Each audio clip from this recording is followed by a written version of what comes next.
कहते हैं कि ईमानदार पुलिस वाला सिर्फ अपराधियों से नहीं लड़ता, उसे लड़ना पड़ता है कानून से, सिस्टम से, झूठ से और कभी कभी अपने ही लोगों से। क्योंकि वर्दी पहनना आसान है, लेकिन हर हाल में सच के साथ खड़े रहना बहुत मुश्किल। जब हर तरफ दबाव हो, जब सिस्टम खुद सच को दबाने लगे, जब अपनों की जान खतरे में पड़ जाए, तब एक ईमानदार इंसान आखिर क्या करे? क्या वो अपने परिवार को बचाने के लिए चुप हो जाएगा या फिर सब कुछ दांव पर लगाकर अपना कर्तव्य निभाएगा? क्योंकि कुछ लड़ाइयाँ गोली से नहीं, जमीर से जीती जाती है। दोस्तों, आज की कहानी है कर्तव्य मूवी की। इसे हम एक्सप्लेन करेंगे और जानते हैं इसकी पूरी कहानी। वीडियो अगर अच्छा लगे तो वीडियो को लाइक करके चैनल को सब्सक्राइब जरूर कीजिएगा, ताकि आपको इसी तरह के लेटेस्ट और फ्रेश कंटेंट मिलते रहे। तो फिल्म की कहानी शुरू होती है हरियाणा के काल्पनिक शहर झामली से, जहां कानून का नाम सुनते ही लोगों के दिमाग में सिर्फ एक ही चेहरा सामने आता है, वो है SHO पवन। पवन कोई साधारण पुलिस ऑफिसर नहीं है, वो उन गिने चुने ईमानदार पुलिस ऑफिसरों में से है जो आज भी वर्दी को सिर्फ नौकरी नहीं बल्कि अपना कर्तव्य मानता है। आज का दिन उसके लिए थोड़ा खास होने वाला था, क्योंकि आज उसका जन्मदिन था और इसी वजह से पूरा पुलिस स्टाफ उसके साथ मौजूद था। थाने के माहौल में पहली बार थोड़ी हंसी दिखाई दे रही थी। इसी बीच पवन का सबसे करीबी साथी अशोक उसे एक गिफ्ट देता है, सफेद जूते, क्योंकि पवन को सफेद जूते पहनने का बहुत शौक है और अशोक अच्छी तरह जानता है कि ड्यूटी की शक्ति के पीछे पवन भी एक साधारण इंसान है। लेकिन शायद उस दिन किस्मत ने पवन के लिए कुछ और ही लिखा था। दरअसल पूरा पुलिस स्टाफ रेलवे स्टेशन पर सिर्फ जन्मदिन मनाने नहीं आया था, उन्हें वहां एक राष्ट्रीय पत्रकार रीमा दत्ता को रिसीव करना था और साथ ही उन्हें सुरक्षा भी देनी थी। हालांकि किसी को समझ नहीं आ रहा था कि आखिरकार एक पत्रकार को इतनी हाई सिक्योरिटी की जरूरत क्यों पड़ रही है। क्या रीमा किसी बड़े खुलासे के पीछे थी या फिर उसके पास ऐसा कोई सच था जिससे कुछ ताकतवर लोग डर रहे थे? खैर, थोड़ी देर के बाद रीमा दत्ता स्टेशन से बाहर आती है और पुलिस उसे सुरक्षा के घेरे में लेकर वहां से निकालने लगती है। रीमा एक अलग कार में बैठी थी, जबकि पवन और बाकी पुलिसकर्मी दूसरी गाड़ी में उसके पीछे चल रहे थे। सब कुछ बिल्कुल सामान्य लग रहा था, सड़कें शांत थी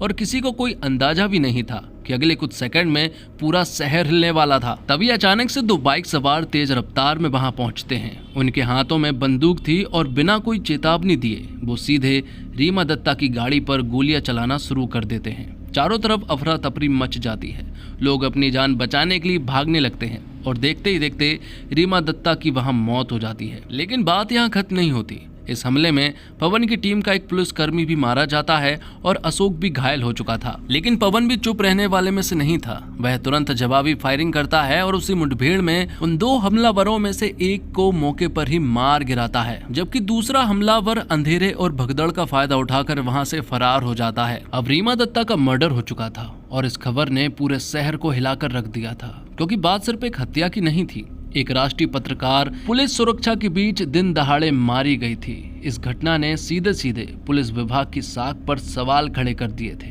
अगली सुबह हर न्यूज चैनल पर सिर्फ एक ही खबर चल रही थी, क्या पत्रकार भी सुरक्षित नहीं है? पूरा शहर इस केस की चर्चा कर रहा था और दूसरी तरफ SHO पवन के ऊपर दबाव लगातार बढ़ता जा रहा था। पवन अंदर से डरा हुआ जरूर था, लेकिन उसके चेहरे पर अभी भी वही शक्ति दिखाई दे रही थी। इसके बाद पवन अपने सीनियर IPS ऑफिसर केशव से मिलने पहुंचता है। जैसे ही पवन उनके ऑफिस में दाखिल होता है, केशव का गुस्सा फूट पड़ता है, क्योंकि ये कोई छोटी मोटी घटना नहीं थी। एक हाई प्रोफाइल पत्रकार की हत्या, वो भी पुलिस प्रोटेक्शन के बीच। ये केस अब सीधे सरकार और मीडिया तक पहुंच चुका था। केशव पवन पर जोर से चिल्लाते हुए कहता है कि तुम्हारी लापरवाही की वजह से पूरा विभाग बदनाम हो रहा है। यहाँ तक कि ऊपर बैठे बड़े अधिकारी भी अब पवन को सस्पेंड करने की बात करने लगे थे। लेकिन पवन हार मानने वालों में से नहीं है। वह पूरी मजबूती के साथ कहता है, अगर गलती मेरी है तो उसे सुधारूंगा भी मैं ही, और 1 हफ्ते के अंदर पता लगा कर रहूंगा कि इस हमले के पीछे आखिरकार कौन था। पवन की आंखों में डर कम और गुस्सा ज्यादा दिखाई दे रहा था, क्योंकि अब यह हमला सिर्फ ड्यूटी का नहीं, उसकी ईमानदारी और सम्मान का भी बन चुका था। इसके बाद पवन अपने घर पहुंचता है, लेकिन घर का माहौल भी बिल्कुल शांत नहीं था। घर के बाहर ही ऊंची आवाज सुनाई दे रही थी।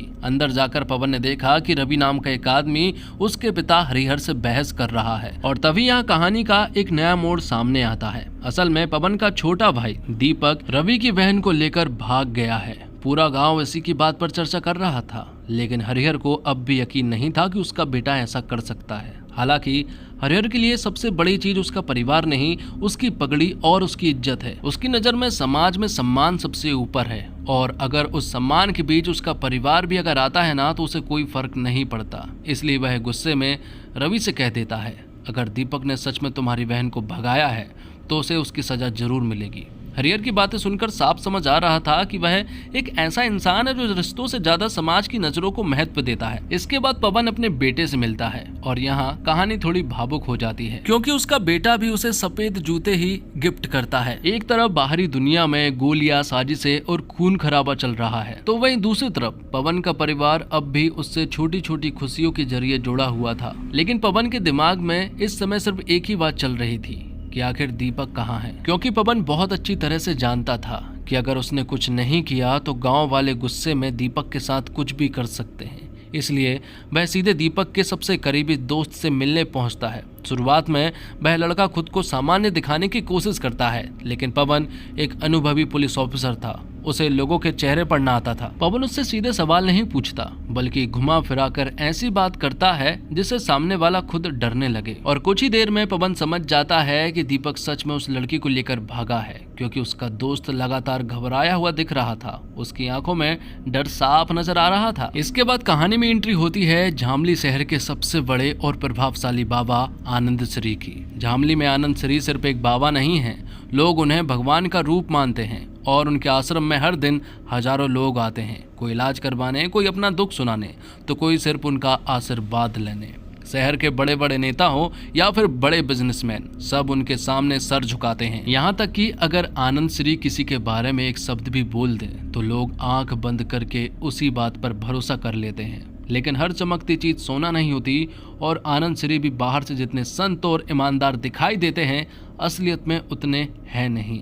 उनकी सफेद पोशाक के पीछे एक बहुत ही अंधेरा सच छुपा हुआ था। असल में आनंद श्री अपने आश्रम में कई नाबालिग बच्चों को रखता है, लेकिन वह आश्रम कोई पवित्र जगह नहीं, बल्कि उन मासूम बच्चों के लिए एक कैद खाना बन चुका था। आनंद श्री उन बच्चों के साथ गंदी हरकतें करता था, उन्हें बुरी तरह से मारता पीटता है और डराकर उनसे हर वो काम करवाता है। उन बच्चों के पास ना आवाज थी और ना ही सहारा, क्योंकि पूरा शहर उस बाबा को भगवान मान चुका था। इसी बीच आनंद श्री के कुछ खास आदमी एक लड़के हरपाल के पास पहुंचते हैं, और यहीं पर कहानी का सबसे बड़ा राज खुलता है। असल में रीमा दत्ता की हत्या किसी बड़े गैंगस्टर ने नहीं, बल्कि सिर्फ 16 साल के एक लड़के हरपाल ने उसके साथी के साथ की थी। इतनी कम उम्र और इतना बड़ा अपराध, यह बात अपने ही आप में बेहद खतरनाक थी। आनंद श्री का आदमी निर्मल हरपाल के पास आता है और कहता है, बाबा ने तुम्हारे लिए कुछ भेजा है। लेकिन हरपाल अब तक सब कुछ समझ चुका था। उसे एहसास हो जाता है कि जिस काम के लिए उसका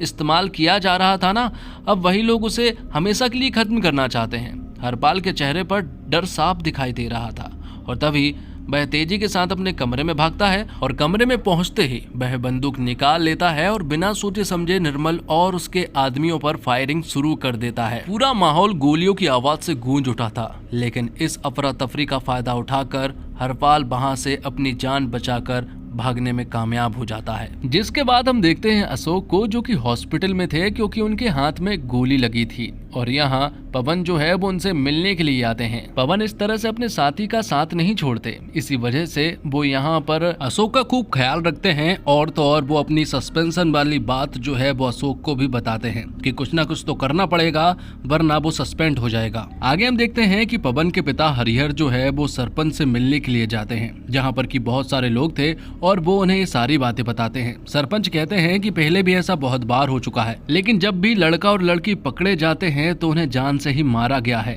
इसी वजह से हमें सोच समझकर कदम उठाना होगा।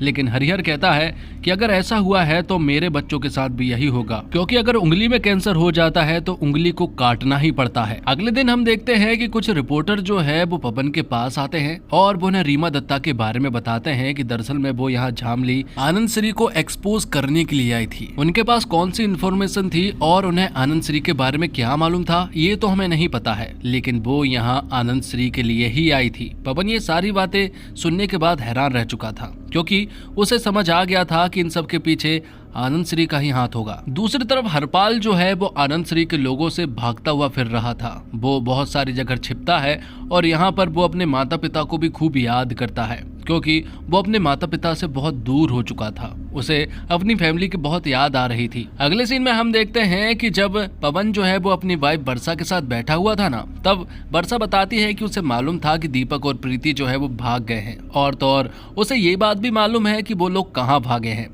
इसी वजह से जब ये बात पवन को मालूम चलती है तो वो वर्षा के साथ प्रीति और दीपक के पास जाता है। पहले तो पवन यहाँ दीपक को जोरदार चाटा लगाता है और उससे कहता है कि तुझे बहुत अच्छे से मालूम है कि हमारा समाज जो है वो दूसरी जात वाली लड़कियों से शादी नहीं करने देता है। ये बात जब तुझे पता थी तो फिर तुझे भागने की क्या जरूरत थी। दीपक कहता है कि प्यार जो है वो जात देखकर नहीं होता है, बस हो जाता है। पवन यहाँ दीपक को समझा देता है कि समाज के लोग तुझे एक्सेप्ट नहीं करेंगे, समाज के लोग छोड़ो, तुझे तेरा बाप ही एक्सेप्ट नहीं करेगा, इसलिए तुम्हारा यहाँ से दूर रहना ही ठीक है। लेकिन जिस जगह पर दीपक और प्रीति मौजूद थे वो जगह उतनी सेफ नहीं थी। अब अगले दिन से अशोक ने ड्यूटी ज्वाइन कर ली थी और वो पवन के पास आते हैं और बताते हैं कि एक सीसीटीवी फुटेज के द्वारा मुझे उस बाइक के बारे में मालूम चला है। तब वो उस बाइक के बारे में पता करते हैं और उसके पास पहुंच जाते हैं जिसकी ये बाइक है। लेकिन वो आदमी कहता है कि ये बाइक तो मेरी चोरी हो चुकी थी और 1 हफ्ते पहले ही मैंने इसकी कंप्लेंट भी लिखाई थी,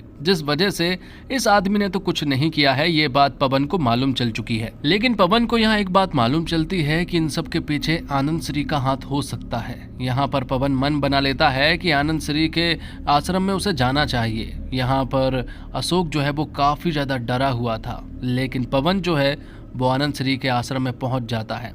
आनंद श्री बहुत ही खतरनाक आदमी है, उनके सामने अशोक तो कुछ बोल ही नहीं पा रहा था। लेकिन पवन यहाँ पर आनंद श्री से ढेर सारे सवाल करता है। आनंद श्री हालांकि कोई भी जवाब नहीं देते हैं, बदले में बस वो उसे ये बता रहे थे कि वो बहुत ताकतवर हैं और अगर उन्हें कुछ चीज छुपानी भी होना तो उन्हें ज्यादा कोशिश करने की जरूरत नहीं पड़ेगी। जिसके बाद हम देखते हैं कि पंचायत के सामने अब रवि भी आ चुका था। रवि यहाँ पर हरिहर से कहता है कि तुम्हारे बेटे को हम जान से मार कर रहेंगे, क्योंकि इससे पहले भी ऐसा ही होता आया है। जब भी लोग भागे हैं तो उन्हें यही सजा मिली है। तो यहाँ पर हरिहर कहता है कि अगर यही सारी सजा सभी को मिली है तो फिर मेरे बेटे को भी यही सजा मिलनी चाहिए। आगे हम देखते हैं कि अब केशव जो है वो अशोक और पवन को बहुत चिल्लाता है, क्योंकि उसके हिसाब से उन्हें आनंद श्री के घर पर नहीं जाना चाहिए था। यहाँ आईपीएस केशव की बातों से एक बात तो साफ हो जाती है कि केशव जो है वो आनंद श्री के साथ पूरी तरह से मैनेज्ड है। मतलब कि वो ना तो उनके खिलाफ जा सकता है और ना ही उनसे पूछे बिना वो कुछ कर सकता है। यहाँ केशव पवन को एक बात और बताता है कि मैंने पता कर लिया है कि आखिरकार इस मर्डर के पीछे है कौन। इस मर्डर के पीछे 16 साल का एक छोटा सा लड़का हरपाल है। ये देखकर पवन हैरान रह चुका था कि आखिरकार एक छोटा सा लड़का ऐसा सब कुछ कैसे कर सकता है। जिसके बाद पवन और अशोक साथ में थे, जहां पर कि पवन अशोक को बता देता है कि उसके भाई दीपक ने प्रीति नाम की लड़की को लेकर भाग गया है और वो उसे ये भी बता देता है कि वो लोग कहां पर छिपे हुए हैं, लेकिन वो उस जगह पर सेफ नहीं है। इसलिए यहाँ पर अशोक कहता है कि मेरे पास एक बहुत अच्छी जगह है और उस जगह पर प्रीति और दीपक सेफ रहेंगे। अब घर पर ही हरिहर जो है वो चीजें तोड़ फोड़ रहा था। वो दीपक के कमरे में था और वो चीजें देख रहा था कि आखिरकार उसे कोई चीज तो मिले जिससे पता लग सके कि दीपक ने लड़की भगा कर लेकर गया है। साथ ही यहाँ पर पवन भी था। पवन को जब ये बात मालूम चली कि उसके पिता ने उसके बेटे को पंचायत लेकर गया था और वहां से वो उल्टी सीधी आदतें सीख रहा है, ये देखकर उसे बहुत बुरा लगा और वो अपने पिता से कहता है कि दीपक उसका भी भाई है और उसके ऊपर भी उसका समान अधिकार है। अगर मेरे भाई को कुछ होता है तो वो किसी को भी नहीं छोड़ेगा, फिर चाहे वो मेरा पिता ही क्यों ना हो। जिसके बाद पवन जो है वो अशोक के साथ हरिपाल के घर पर जाता है, जहाँ पर कि हरिपाल तो नहीं था पर उसके पिता मौजूद थे। लेकिन पिता से जब पवन मिला ना तो मालूम चला कि पिता तो पूरी तरह से आनंद श्री के साथ मिला हुआ है। वो तो उन्हें भगवान मानता है, उनके खिलाफ वो कभी भी नहीं जा सकता और हरिपाल को अपनी ही मर्जी से उन लोगों ने आनंद श्री के आश्रम छोड़कर आए थे। ये सारी चीजें देखते हुए यहाँ पर अशोक भी कहता है कि आखिरकार एक छोटे से बच्चे हरिपाल को लेकर हम इतना सब कुछ क्यों कर रहे हैं। आगे हम देखते हैं कि पुलिस के बहुत सारे चेक पॉइंट थे जहाँ पर कि वो लोग हरिपाल को ढूंढ रहे थे। हरिपाल यहीं पर एक बस में था। जब बस को चेक किया जाता है तो हरिपाल मिल जाता है। हरिपाल यहाँ से भागने की कोशिश करता है लेकिन वो पकड़ा जाता है और अब पवन को भी यहाँ पर बुला लिया गया था। पवन यहाँ हरिपाल से मिलता है। और हरिपाल बताता है आनंद श्री के सारे गंदे कारनामों के बारे में कि उसके साथ बहुत ही बुरा होता था, वो उसे यूज करता था, मारता पीटता था। इसी वजह से पवन यहाँ हरिपाल का कबूलनामा ले लेता है और उसे ये भी कहता है कि मैं तुझे कल कोर्ट में पेश करूंगा, तू जल्द से जल्द बरी हो सकता है। और तो और हरिपाल जो है वो आनंद श्री के खिलाफ गवाही देने के लिए भी मान गया था। ये सारी चीजें देखकर पवन समझ गया था कि इन सब के पीछे जरूर आनंद श्री ही है, क्योंकि बच्चे ने जो सारी बातें बोली है वो बिल्कुल सही बोली है। जिसके बाद अगले दिन पवन और अशोक हरिपाल को कोर्ट लेकर जाते हैं। फिलहाल वो हरिपाल को कोर्ट के अंदर नहीं ले जाता है, बल्कि कुछ फाइलें अंदर लेकर जाता है। लेकिन जैसे ही वो थोड़ा बाहर आता है तो वो देखता है कि कार में यहाँ अशोक और हरिपाल बैठे थे, लेकिन अब यहाँ पर केशव भी आ चुका था और वो हरिपाल को अपने साथ ले जाने लगता है। ये देखकर पवन उनके पीछे भागता है, लेकिन तब तक वो यहाँ से जा चुके थे।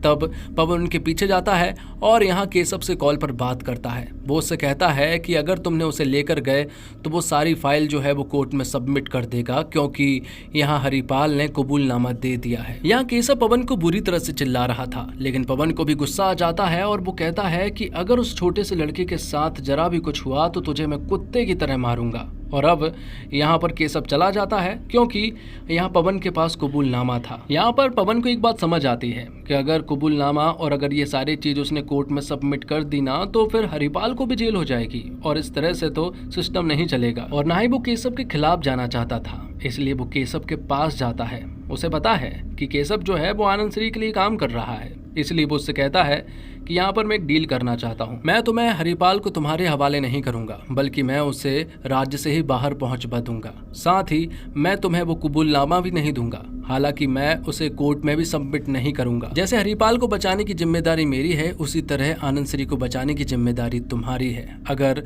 हम दोनों हाथ मिला ले तो दोनों ही बच सकते हैं। तो यहाँ पर पवन और केशव के बीच में डील हो जाती है। यहाँ पर पवन ने हरिपाल को बचा लिया था, तो वहीं केशव ने आनंद श्री को बचा लिया था। लेकिन अभी भी सारी चीजें ठीक नहीं हुई थी। पवन बहुत अच्छे से जानता है कि अभी भी हरिपाल जो है वो सेफ नहीं है, इसलिए इसे सही सलामत इस राज्य से बाहर छोड़ना होगा। वह नहीं जा सकता था, इसलिए वो हरिपाल से कह देता है कि अंकल अशोक जो है वो तुम्हारे साथ जाएंगे और ये तुम्हें बाहर तक छोड़ कर आएंगे। जिसके बाद प्रेस कॉन्फ्रेंस में केशव बताता है कि उस अटैक के पीछे यहाँ पर पवन का कोई भी हाथ नहीं है। उसने बहुत कोशिश की, लेकिन वो रीमा दत्ता को नहीं बचा पाया। रही बात उन हथियारों की, तो उन्हें ढूंढने की इन्वेस्टिगेशन चल रही है। तो इस तरह से ये केस जो है वो यहीं पर क्लोज होने वाला था। जिसके बाद हम देखते हैं कि पवन जो है वो उन्हें अशोक की बताई हुई जगह पर ले जाता है, क्योंकि ये जगह बिल्कुल सेफ थी। लेकिन पवन उनसे कहता है कि ये जगह उतनी भी सेफ नहीं है, 2-4 दिन यहाँ पर रहना, जिसके बाद कहीं और चले जाना,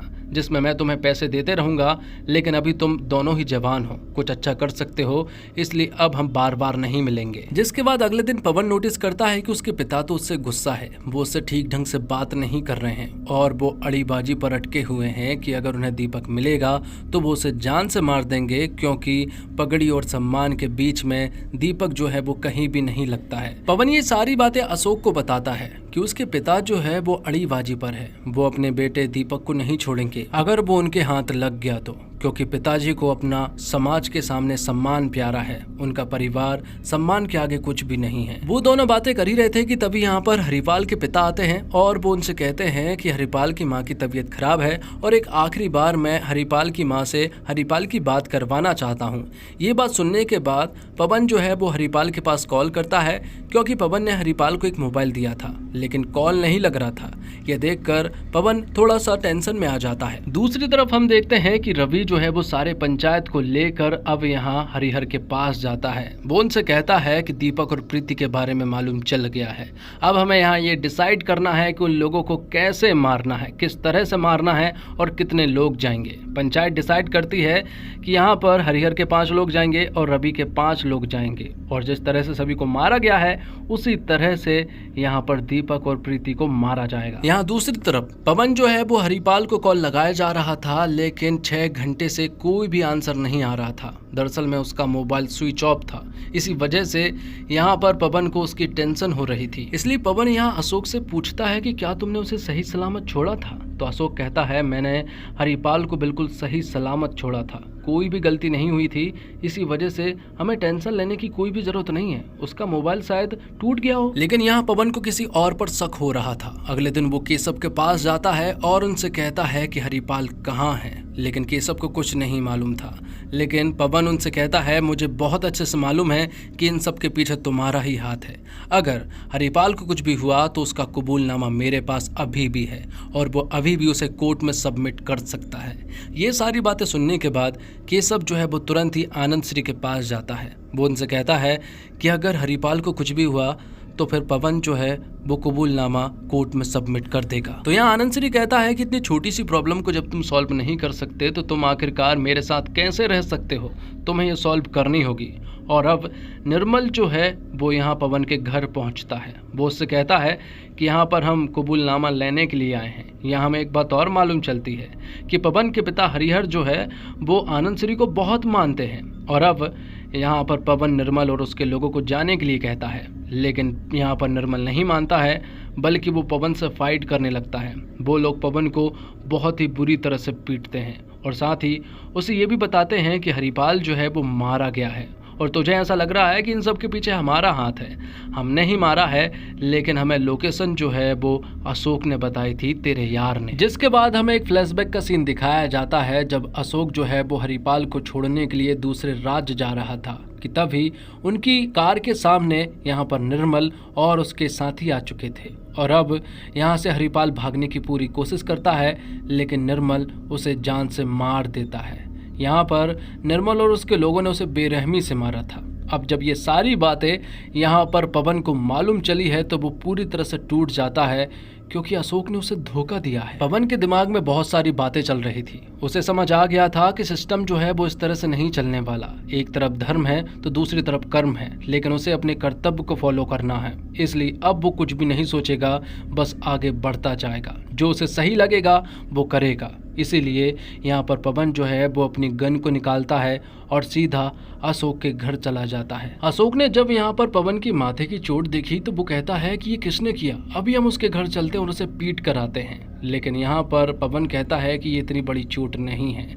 वो यहाँ पर अशोक से कहता है कि मुझे और खून खराबा नहीं चाहिए, इसलिए अब हम आनंद श्री के घर पर जा रहे हैं। या तुम एक काम करो, निर्मल को एक ऐसी सुनसान जगह पर बुलाओ जहाँ पर कि कोई भी ना हो। तब वो ऐसा ही करता है। अब यहाँ पर पवन जो है वो निर्मल से मिलता है। निर्मल से वो कहता है मुझे माफ कर दो, ये रहा हरिपाल का कबूलनामा और अब सब कुछ ठीक हो जाएगा। जब यहाँ से पवन जाने लगा तब वो तुरंत ही वापस मुड़ता है और वो कहता है किस्सा अभी खत्म नहीं हुआ है। और यहाँ पर पवन जो है वो निर्मल और उसके साथी को बुरी तरह से मार देता है, जिसके बाद वो अशोक के पास आता है और फिर अशोक को भी वो बुरी तरह से मारने लगता है, क्योंकि अशोक यहाँ दोस्ती के आड़ में एक गद्दार निकला था। लेकिन जब यहाँ पर पवन अशोक को मारने ही वाला था ना, तभी अशोक बताता है कि गद्दार सिर्फ मैं नहीं हूँ, बल्कि कुछ और लोग भी हैं और वो कोई और नहीं तुम्हारे पिता है। दरअसल में अशोक को प्रीति और दीपक की जानकारी थी कि वो कहाँ पर रहते हैं। तब उसने ये बात पंचायत के लोगों को बता दी, क्योंकि प्रीति जो है वो अशोक की जात की ही लड़की है और उनकी जात की लड़की को कोई भगा कर लेकर जाएगा तो उनका मरना तो एकदम तय है। इसी वजह से अशोक ने ही इन लोगों को दीपक और प्रीति की जानकारी दी थी। इसी वजह से अब हरिहर दीपक और प्रीति के पास जाता है और हरिहर ने अपने ही हाथों से अपने बेटे को जान से मार दिया था। ये सुनते ही यहाँ पर पवन जो है वो अशोक को भी जान से मार देता है। लेकिन ये सारी चीज़ें सुनने के बाद पवन को बहुत ज़्यादा गुस्सा आया था, क्योंकि ये सब कुछ बहुत ही गलत हो रहा था। पवन समझ जाता है कि सिस्टम को इस तरह से ठीक नहीं किया जा सकता, क्योंकि सिस्टम में बहुत ज़्यादा गंदगी फैल गई है। लोगों का दिमाग जो है वो पूरी तरह से खराब हो रहा है। अब पवन यहाँ पर बयान देता है कि वो यहाँ पर उन हथियारों को ढूंढने के लिए आया था, लेकिन निर्मल ने उनके ऊपर गोली चला दी। इसी वजह से हमें बदले में उन्हें मारना पड़ा। लेकिन यहाँ पर हमारे एक ऑफिसर अशोक जो है वो मारे गए। तब यहाँ पर केशव भी आ चुका था और अब यहाँ पर पवन उसे समझाता है कि अब सिस्टम को साफ करने का टाइम आ चुका है। पवन यहाँ केशव को साफ बता देता है कि इन तीनों लोगों को मैंने ही मारा है और चौथा आदमी तू होगा अगर तू नहीं सुधरा तो। तेरे ड्यूटी के कुछ साल ही बचे हैं, उन ड्यूटी को अच्छे से कर ले, वरना मैं तुझे तेरी ड्यूटी से सस्पेंड नहीं बल्कि तुझे इस पूरी जिंदगी से सस्पेंड करवा दूंगा। केशव ने जब ये सारी बातें सुनी तो उसे भी समझ आ गया था कि पवन जो है वो सही कह रहा है और अब पवन उसे स्टेटमेंट देने के लिए कह देता है। जिसके बाद पवन बहुत गुस्से में अपने घर आता है, जहां पर कि वर्षा भी डरी हुई थी कि आखिरकार क्या हो गया है। पवन सीधा अपने पिता के पास जाता है और उन्हें अपने साथ चलने के लिए कहता है और अब वो उनके साथ कोई भी रहम नहीं दिखा रहा था। वो उन्हें सीधे अपनी कार में बिठाकर एक ऐसी जगह पर ले जाता है जहां पर कि किसी का भी कोई भी अता पता नहीं था। यहाँ पर पवन अपने पिता से कहता है कि मैंने आपसे पहले ही कहा था कि अगर दीपक को कुछ भी हुआ तो मैं किसी के बारे में भी नहीं सोचूंगा, चाहे फिर वो मेरा पिता ही क्यों ना हो। तुम पगड़ी और सम्मान के लिए सब कुछ कर सकते हो तो फिर मैं भी अपने कर्तव्य के लिए सब कुछ कर सकता हूँ। जो तुमने किया वो बहुत ही गलत किया। और अब यहाँ पर पवन जो है वो अपने पिता को ही जान से मार देता है, जिसके बाद वो यहाँ पर उनकी पूरी बॉडी को आग लगा देता है जिससे कि यहाँ कोई भी सबूत ना मिल सके। जिसके बाद पवन कहता है कि धर्म और कर्म के बीच में भी एक चीज होती है जिसे लोग भूल गए हैं और वो है कर्तव्य। अगर कर्म के पीछे जाओ तो लोग धर्म भूल जाते हैं और धर्म के पीछे जाओ तो कर्म भूल जाते हैं, लेकिन कर्तव्य की बात तो कोई करता ही नहीं है। तो इसी के साथ ये फिल्म यहीं पर समाप्त तो हो गई थी, लेकिन हमें ये नहीं बताया गया कि आखिरकार आनंद श्री को जेल हुई या फिर नहीं, उसके ऊपर कार्रवाई हुई है या फिर नहीं। और पंचायत के लोगों को भी छोड़ दिया गया था क्योंकि उनकी भी उतनी ही गलती थी जितनी की हरिहर की थी। इसी वजह से पवन को भी उन्हें मजा चखाना चाहिए था। और इसी के साथ ये फिल्म यहीं पर समाप्त हो जाती है। उम्मीद करता हूँ दोस्तों आपको वीडियो पसंद आई होगी। वीडियो पसंद आई हो तो वीडियो को लाइक करके चैनल को सब्सक्राइब जरूर कीजिएगा ताकि आपको इसी तरह के लेटेस्ट और फ्रेश कंटेंट मिलते रहे। मिलते हैं और कमाल की वीडियो के साथ, तब तक के लिए आप हमारे चैनल के साथ बने रहिए। धन्यवाद। जय हिंद, जय भारत, जय श्री राम।